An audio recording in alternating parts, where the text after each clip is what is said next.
So நவீன முஸ்லீம்களும் மேற்கு நாகரிகமும் என்ற தலைப்பில் தொடராக நம்ம இன்றைக்கி பேச போகிற முக்கிய தலைப்பு என்னன்னு சொல்லி பார்த்திங்கன்னா, நம்ம எல்லோரும் பொதுவாக என்னங்க நினைக்கிறோம், முஸ்லீம்களை வென்றது யார்? ஆயுதம் கொண்டு வந்தவங்க தான் வென்றாங்கன்னு சொல்கிறாங்க இல்லைங்களா? ஆனால் முஸ்லீம்களை ஆயுதத்தால் அல்ல, சிந்தனையால் தான் தோற்கடிக்கப்பட்டாங்க. ஒரு இன்டெலெக்சுவல் இன்வேஷன் நடந்தது. இதுதான் உண்மையான காரணம். ஸோ இன்டெலெக்சுவல் இன்வேஷன்னா என்னென்னு பார்த்தீங்கன்னா, உன்னுடைய நாட்டை கைப்பற்றாமல் உன்னுடைய மனதை, சிந்தனையை நான் கைப்பற்ற போகிறேன் என்பது தான் இன்டெலெக்சுவல் இன்வேஷன்.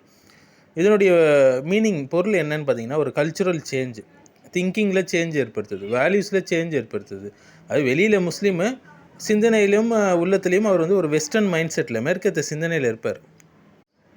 இது எப்படி நடக்குதுன்னா 3 கட்டங்களில் நடக்குது. முதலாவது கல்வி முறைங்க. இப்போ இருக்கக்கூடிய எஜுகேஷன் சிஸ்டம், இதுதான் அவங்களுடைய முக்கிய வெப்பன். அதாவது எப்படின்னா, western curriculum, secular subjects dominate பண்ணுது. இஸ்லாமிக் வேர்ல்டு வியூவை ரிமூவ் பண்ணிடுறாங்க. ஃபார் எக்ஸாம்பிள் ஹிஸ்ட்ரியை வெஸ்டர்ன் பெர்ஸ்பெக்டிவில் எழுதுது. ஃபிலாசபியாக நாத்திகம் இன்ஃப்ளூயன்ஸை வச்சு எழுதுது. சோஷியாலஜியாக லிபரல் வேல்யூஸை வச்சு எழுதுது. ஸோ இதனால் ஒரு முஸ்லீம் ஸ்டூடெண்ட் என்னவா ஆகிறான், ஒரு வெஸ்டர்ன் திங்கராக ஆயிடுறான். ரெண்டாவது அவங்க யூஸ் பண்ணுற ஒரு சைலண்ட் வெப்பன் தான் மீடியாவும் என்டர்டெயின்மெண்ட்டும். மூவிஸ், சினிமா படங்கள், வெப் சீரிஸு, சோஷியல் மீடியா, இது எல்லாமே எப்படி இன்ஃப்ளூயன்ஸ் பண்ணுதுன்னு பார்த்தீங்கன்னா, ஹராமாக நார்மலைஸ் ஆக்கிடுது. ஃபேமிலி வேல்யூஸை பலவீனப்படுத்திடுது. ஒரு இமிட்டேஷன் கல்ச்சரை உருவாக்கிடுது. ஃபார் எக்ஸாம்பிள் இதுக்கு எடுத்துக்காட்டு சொன்னால், டேட்டிங் கல்ச்சரு, ஃபேஷன் இமிட்டேஷன், இன்றைக்கி ஃபேஷன் கல்ச்சரு, செலிப்ரிட்டி வர்ஷிப்பு, இது எல்லாமே அங்கேருந்து வந்தது தான். அடுத்து 3வது விஷயம்னா எலைட் கிளாஸ், முஸ்லீம் ஆட்சியாளர்கள், முஸ்லீம் இன்டெலெக்சுவல்ஸு, ஆலிம்கள். இவங்க யார்? இதில் நிறைய பேர் என்னவா மாறுறாங்கன்னா, வெஸ்டர்ன் எஜுகேட்டட் முஸ்லீமாக மாறுறாங்க, பாலிசி மேக்கர்ஸாக, ரைட்டர்ஸாக மாறுறாங்க. இவங்களுடைய மைண்ட் செட் எல்லாமே இஸ்லாம் பிற்போக்குத்தனமானது, மேற்கத்திய சிந்தனை, மேற்கு தான் முற்போக்காக இருக்குதுன்னு சொல்லி எழுதுகிறாங்க, இது பண்ணுறாங்க. ரொம்ப தவறானது.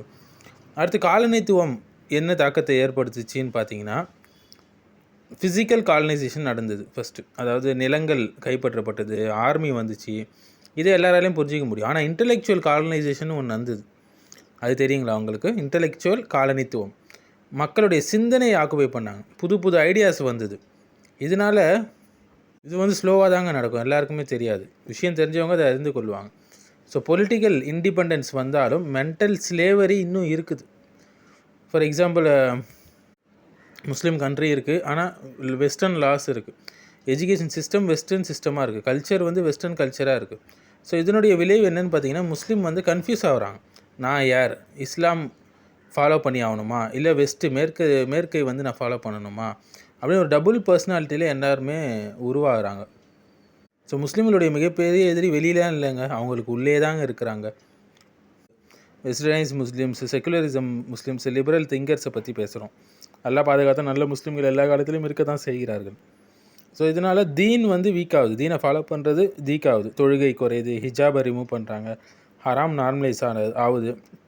ஆனால் இருந்தும் அவங்க என்ன சொல்லுவாங்க, நான் முஸ்லீம் தானே, இதெல்லாம் எல்லாம் மன்னிச்சிடும் அப்படின்னு சொல்லுவாங்க. ஸோ இதனுடைய சொல்யூஷன் நம்ம ஏற்கனவே சொல்ல மாரி இஸ்லாமிக் எஜுகேஷன், குரான் சுன்னா பக்கம் திரும்புறது, அப்படியே காப்பி அடிக்கிறது, மேற்க காப்பி அடிக்கிறது, இமிடேட் பண்ணுறது, அவாய்ட் பண்ணுறது, கிரிட்டிக்கல் திங்கிங்கை வளர்த்துக்கிறது.